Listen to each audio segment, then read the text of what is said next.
Hello, I am about to release my latest book. It's called The Enlightened Leader, and it's written as a parable. And in this story, the main character goes through a journey where he redefines what leadership is and ultimately discovers that leadership is not something we do to others, but is something others choose to follow.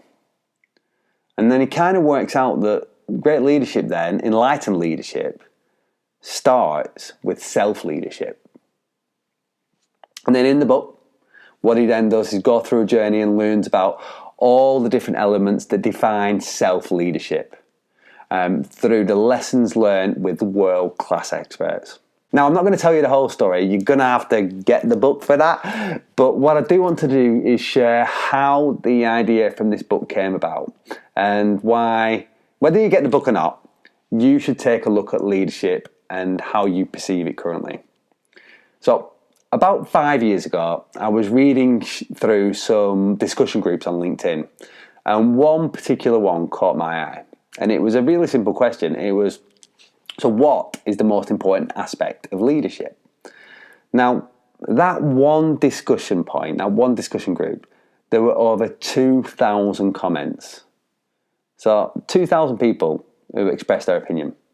And out of those 2,000 comments, I counted individually 200, just over 200 different answers. And that made me think. So in that one group, with that one question, there was 200 different things that a leader must do to be a good leader for that group of people. So that's a lot.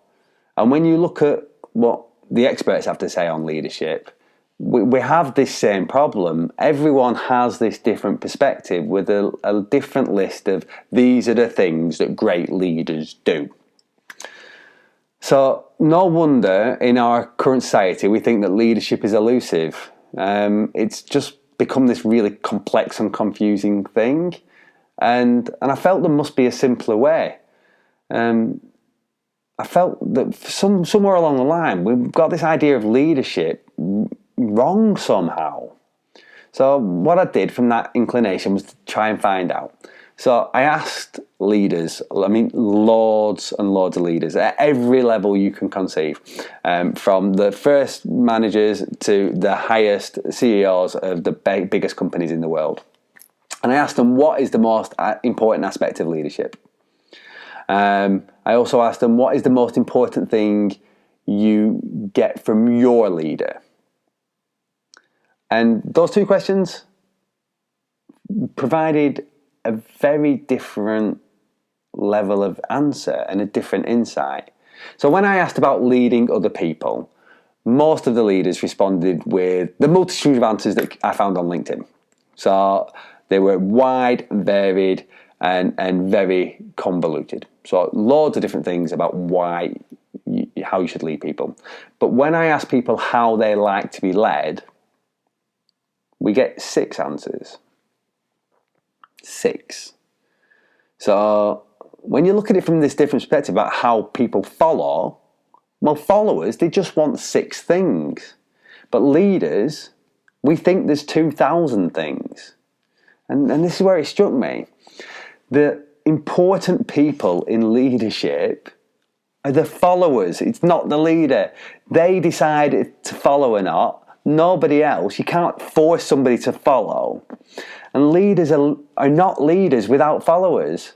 I mean, at best you can be a manager, but without somebody who follows you, you cannot become a leader. And we know that followers perform better than employees. And we know this inherently, and that's why leadership is such a desirable trait, because we want people to follow us because they'll do more, achieve more.